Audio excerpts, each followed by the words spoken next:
D.C. leaders are making a public push. They say that time is running out to apply for grants through the Office of Gun Violence Prevention. The Building Blocks D.C. grants range from $5,000 to $15,000. Officials say that money is meant for organizations or community members who are working to reduce violence. News 4's Walter Morris met with some grant recipients this evening at the D.C. Dream Center in Southeast.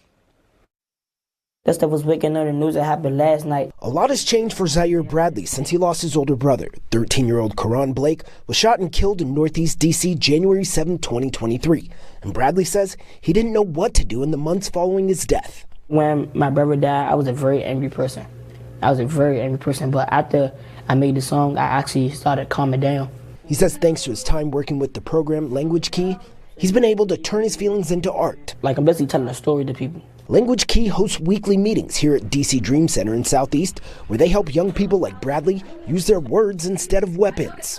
Like this program right here, help you speak up. And in a few months, Bradley was able to process his pain in a productive way, here in a recording booth instead of on the street. It's a matter of getting them comfortable enough to open up. I used to be you. I know exactly where you're coming from. I've lived your life. Organizers say Language Key has worked with hundreds of young people like Bradley since receiving a Building Blocks DC grant last year.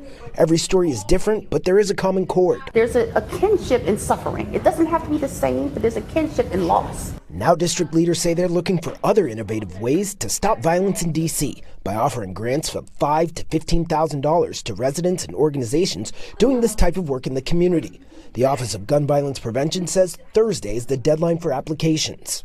If you have the answer to gun violence in your community, you qualify.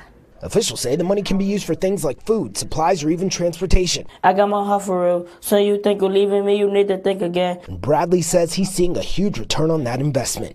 At DC Dream Center in Southeast,